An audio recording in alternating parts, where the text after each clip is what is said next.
oxidativa.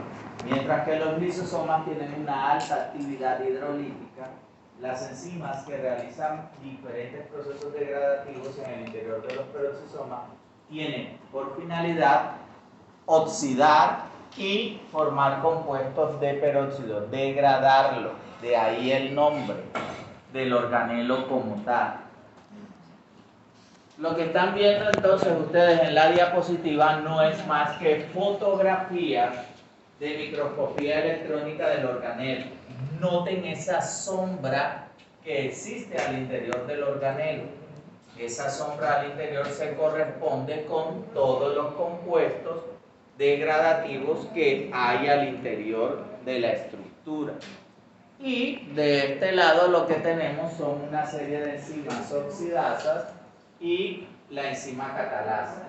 La más importante enzima del peroxisoma es la catalasa, es la que impide que nosotros nos intoxiquemos y que las células puedan vivir durante mucho más tiempo, porque la catalasa degrada el peróxido de hidrógeno y lo transforma en agua. Siguiente. Muy bien. Fueron observados por primera vez en células o en extendidos de riñón. No se creía que ellos fueran un organelo precisamente por el aspecto interno de esa estructura oscura característica. Y en ese caso se pensaba que era solamente un microcuerpo. ¿Y a qué se referían ellos con microcuerpos? A lo que nosotros llamamos gránulos citoplasmáticos, que normalmente se forman por la acumulación de una gran cantidad de sustancias de la misma naturaleza. Eso era lo que se pensaba inicialmente, que esa estructura negra en el interior había sido rodeada de alguna manera por la célula y la había aislado. De ahí su nombre. Siguiente. ¿Dónde se encuentran los peroxisomas? En todos los tejidos, porque ellas también realizan una gran actividad de detoxificación. Miren que acabamos de ver al retículo endoplasmático liso, que a nivel de hígado realiza detoxificación, y ahora estamos viendo el peroxisoma como también un centro degradativo, al igual que el lisosoma, pero al mismo tiempo un centro, un organelo de detoxificación. En la diapositiva están viendo tres tipos de cortes histológicos, donde observan hígado, riñón y cerebro, donde predominan los peroxisomas. Ojo, cuando yo utilizo la expresión predominar no significa que no estén en otros tipos de tejidos, solo que en estos tres órganos, tres partes del cuerpo van a ser más abundantes y su papel va a ser vital. ¿Okay? Estructuralmente, recuerdan que les dije que investigaran sobre la estructura. Someramente les diré que tienen una membrana doble. Si es un organelo membranoso, la condición de membrana doble de bicapa es normal. Tienen una matriz peroxisomal, es decir, tienen un espacio interno. Tienen en ese espacio interno la mezcla de enzimas. ¿Se acuerdan del aspecto denso, oscuro que se veía al microscopio? No es más que toda esa gran cantidad y mezcla de enzimas formando una gran estructura. Y bueno, las enzimas catalizadoras. Siguiente. ¿Cómo se forma el peroxisoma? Pues por dos vías. La primera es la síntesis de algunas de las proteínas que van a ir en el interior del peroxisoma, que se sintetizan en los ribosomas libres. Miren allá, entonces esos ribosomas no se encuentran en el retículo endoplasmático, se encuentran a nivel del citosol y sintetizan la proteína. Esa proteína luego, con ayuda de la proteína de shock térmico 70, la HSP70, es transportada hacia la estructura que va a constituir un peroxisoma. Por otra parte, las proteínas de la membrana del peroxisoma también son sintetizadas en ribosomas libres, mientras que otros elementos propios de la membrana se forman a nivel del retículo endoplasmático rugoso. Por tanto, no hay participación del aparato de Golgi en la formación de este organelo. Siguiente. ¿Qué funciones cumplen los peroxisomas? Formación de plasmalógenos. ¿Se acuerdan cuando vieron componentes de la membrana celular? Debieron haber hablado de plasmalógenos. ¿Qué pasó? Nunca dijo. Ah, pero sí debieron haber visto eso en el mosaico fluido. Ay, por eso. La tumbaron. Paró y la tumbaron.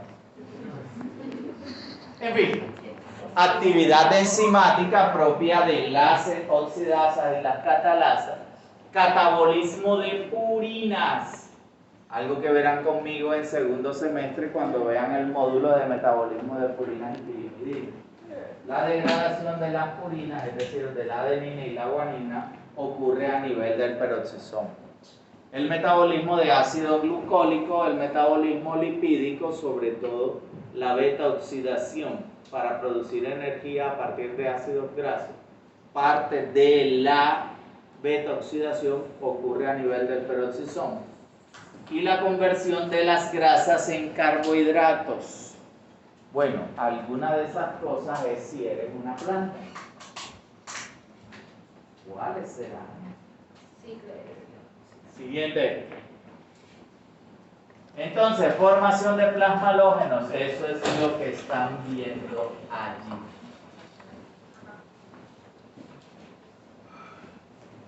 Y si no lo habías visto, te lo enseño ahora. Los plasmalógenos son lípidos complejos de la membrana.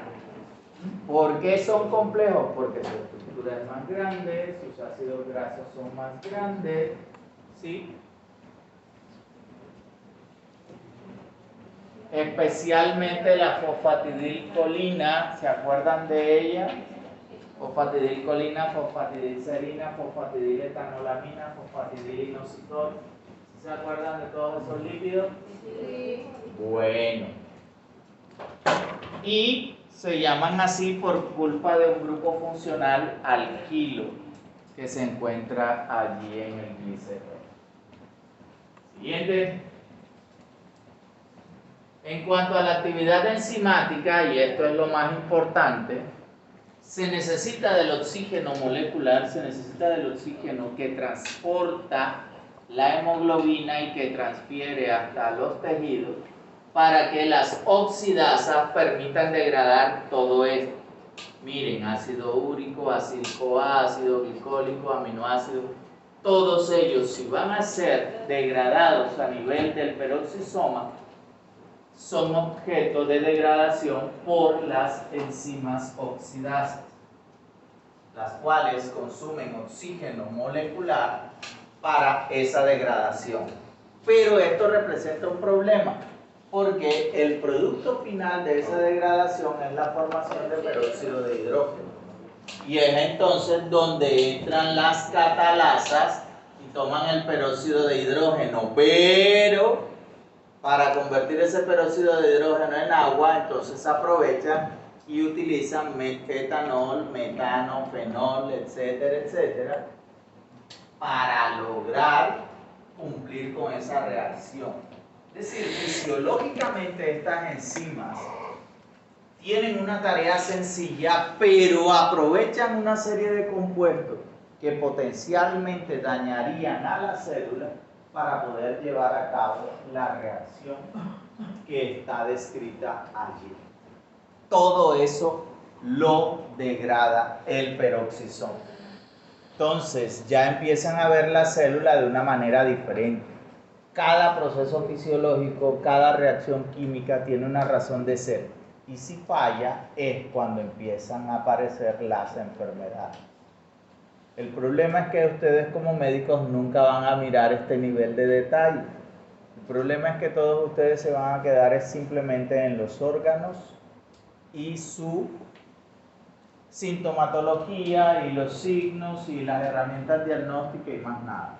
Les aseguro que de aquí al cuarto semestre ya no se acordarán de nada de eso. Siguiente.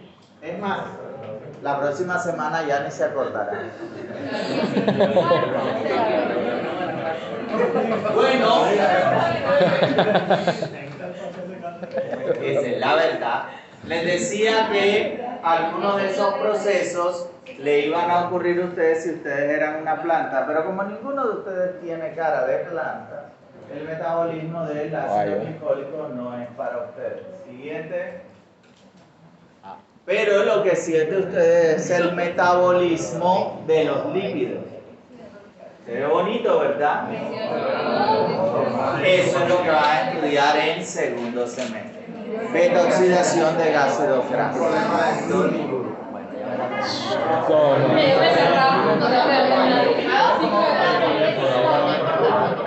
Eso que sí que crees. Regala.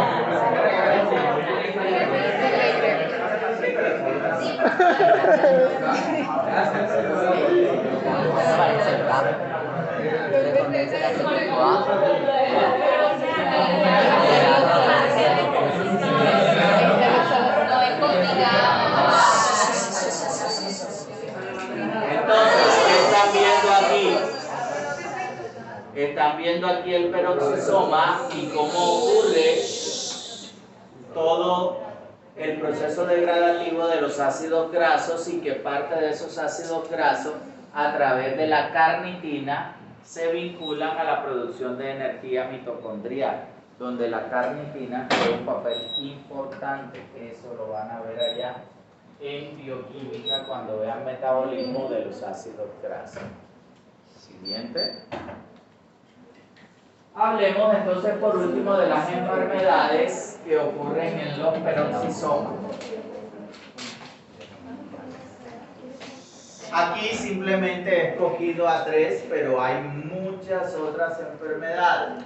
Tenemos el síndrome de Zellweger, donde el problema es que no se generan suficientes organelos, no se generan suficientes peroxisomas, lo que impide que se degraden muchas sustancias que son tóxicas para las células y para los tejidos. Tenemos la adrenoleucodistrofia neonatal, que se genera cuando hay una alteración en los genes que codifican las enzimas que hacen parte del peroxisoma. Y tenemos la enfermedad de Refsum infantil, que consiste en un defecto enzimático. No todas las enzimas, algunas generan este inconveniente.